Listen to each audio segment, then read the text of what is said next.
चलिए तो आज बात करते हैं कि किस तरह से मैंने अपने घर में स्क्रीन टाइम को कम किया।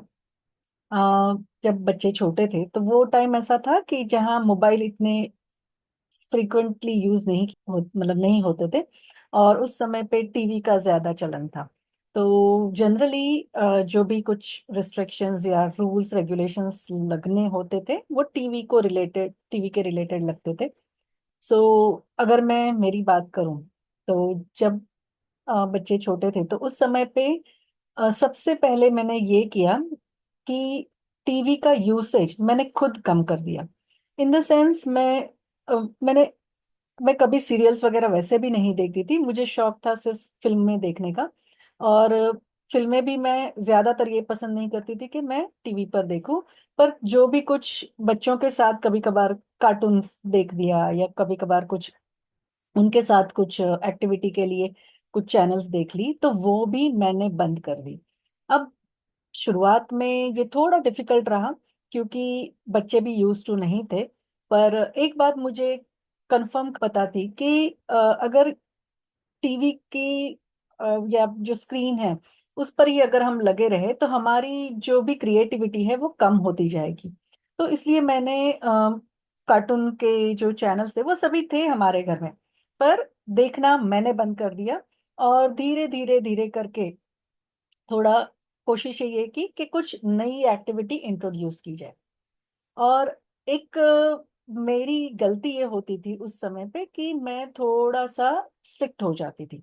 तो उसका इफेक्ट ये हुआ कि बच्चे छुप छुप कर देखते थे। तो मुझे पता नहीं होता था, उस समय देखते थे और वो मुझे बहुत बाद में पता चला। पर फिर भी एक कम से कम एक ये हुआ कि टीवी के सीरियल्स या कार्टून सीरियल्स जो भी कुछ हो रहा था वो बंद होने की वजह से मैंने कुछ नया नया क्रिएटिव सोचना शुरू किया। जैसे खेलने के लिए बाहर लेके जाना, उसके साथ ही स्टोरी बुक्स पढ़ कर सुनाना बच्चों को। और कुछ ऐसे लगा तो गेम्स घर पे ही बोर्ड गेम्स वगैरह खेलने शुरू कर दिए। सो और इसके साथ और एक ये हुआ कि मैंने खुद भी कुछ ना कुछ सीखना चाहा कि पेरेंटिंग के लिए क्या जरूरी है, क्या क्या चीजें होती हैं जो बच्चों को इफेक्ट करती हैं, कौन सी चीजों से उनको ओवरऑल हेल्प होता है, बेनिफिट होता है। तो ये सब रिसर्च करने की वजह से मेरा नॉलेज तो बढ़ता ही गया और पेरेंटिंग के बारे में, और साथ ही साथ उनको भी कुछ नया करने को मिला। और अगर मैं आज देखूं ये जर्नी को, और अगर ये देखूं तो ऐसा हुआ है कि आज उनका इंटरेस्ट जो है वो अलग अलग प्रकार की चीजों में है। सो उसकी वजह से ऑटोमेटिकली वो सिर्फ एक चीज को पकड़कर नहीं बैठते, ना ही सिर्फ स्क्रीन पे या ना ही सिर्फ गेमिंग में। ओके, आई वुड से कि ऐसा नहीं हुआ कि उन्होंने कंप्लीटली मतलब बड़े होकर गेमिंग की तरफ वो गए ही नहीं या कभी गेम खेले ही नहीं, नहीं वो सभी उन्होंने किया।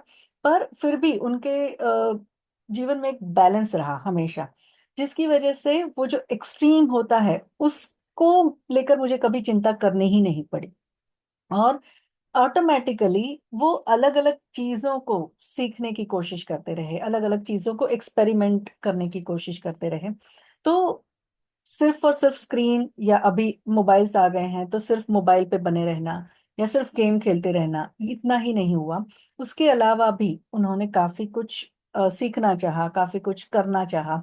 और क्योंकि कुछ एक्सपोजर थोड़ा थोड़ा पहले से था तो उनके लिए वो भी एक आसान हो गया कि क्या करना है, कौन सी चीजों को नहीं करना है। और यस, एक जो मैंने बताया पहले ही कि थोड़ा स्ट्रिक्ट होने की वजह से थोड़ा चीजें छुप छुप कर होती थी, पर वो भी जब बाद में पता चला मुझे तो धीरे से फिर मैंने अपने आप को पहले तो सेटल किया। क्योंकि कई बार ऐसे हो जाता था कि मैं ही गुस्सा हो गई तो वो भी काम नहीं करता। तो definitely first I had to settle my self, मुझे अपने आप को सेटल करना था।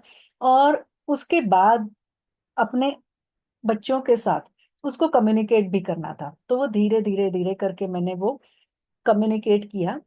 क्योंकि देखिए बच्चे छोटे थे तो कभी वो शायद कुछ बातों को समझते थे, कुछ नहीं समझ पाते थे, पर फिर भी धीरे धीरे करके फिर उनकी एक्टिविटीज अलग प्रकार की करके यानी जो जहाँ पर स्क्रीन यूसेज कम हो जाए, जहाँ हम कुछ खेल कूद में लगे हैं या कुछ ना कुछ अलग अलग प्रकार की एक्टिविटीज के जरिए फिर अपने आप ही वो इन अ वे आई वुड से डाइवर्ट हो गए और स्क्रीन टाइम कम हो गया।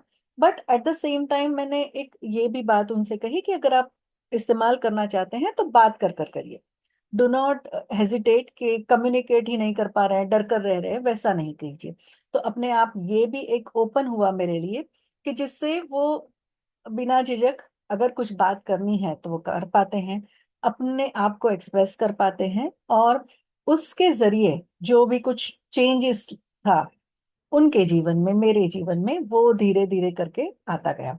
और अपने आप ही जब वो समझते गए तो चीजों को कुछ अलग नजरिए से खुद देखने लगे। और फिर ऑफ कोर्स बड़े होने के बाद उनके लिए या मेरे लिए वो कुछ प्रॉब्लम नहीं रहा कि जहां पर उनको रिस्ट्रिक्ट करना पड़ रहा है या कुछ ये ही नहीं हो रहा है, मुझे ऐसे ही करना पड़ेगा, ऐसा कुछ नहीं हुआ। तो क्योंकि ये सब बहुत अर्ली एज में शुरू हुआ था तो अपने आप ही इसका इफेक्ट धीरे धीरे धीरे करके आज भी मैं देख रही हूँ। और आई वुड से कि जो भी कुछ बदलाव भी हुए वो ग्रेजुअल थे, तुरंत नहीं हुए। और अगर कहीं हुए होंगे तो शायद वो डर के कारण भी हुए होंगे, जो मेरी गलती थी। तो ये सब चीजों को समझते समझते आज मैं, मुझे पता है कि कौन सी चीजें काम करती हैं, कौन सी नहीं करती हैं, और किस तरह से हमें कम्युनिकेशन को ओपन रखना है। किस तरह से कौन से एज के बच्चे होते हैं उन पे हम उनके लिए अगर चेंजेस लाना चाहते हैं तो कौन सी मेथड अपनाई जाए। कई बार सिर्फ हम करते हैं और वो हो जाता है, कई बार ऐसे होता है कि जब वो एक ऐसी स्टेज में होते हैं जहां वो हर चीजों को सवाल करते हैं, जैसे कि अथॉरिटी को सवाल किया, मतलब अथॉरिटी को लेना ही नहीं, मतलब एज अ अथॉरिटी वो भी होता है। पर धीरे धीरे करके उसे कैसे हैंडल करना है ये भी समझ में आने लगा है।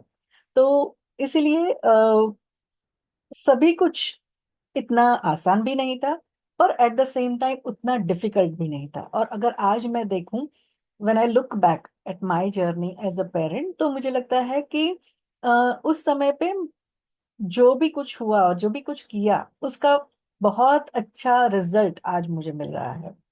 सो यही चीज को मुझे शेयर करना था। आप भी कोशिश कीजिए कि जो चीजें आप बच्चों से एक्सपेक्ट कर रहे हैं वो खुद सबसे पहले शुरू कीजिए। अपने आप ही चीजों में बदलाव आता ही है और वो बदलाव लॉन्ग लास्टिंग होता है। मतलब आपको फिर उसको बार बार बोलने की, बार बार उनको समझाने की जरूरत नहीं पड़ती। So just do it. आप अपने आप पे फेथ रखकर कम, मतलब ये शुरू कर दीजिए, हो जाएगा। So all the best. और यस, अगर ये वीडियो अच्छा लगा है तो लाइक कीजिए, किसी के साथ शेयर कीजिए ताकि किसी की जिंदगी में अगर मैं बदलाव ला सकी तो मुझे बहुत खुशी होगी। और चैनल को सब्सक्राइब जरूर कीजिए। Thank you.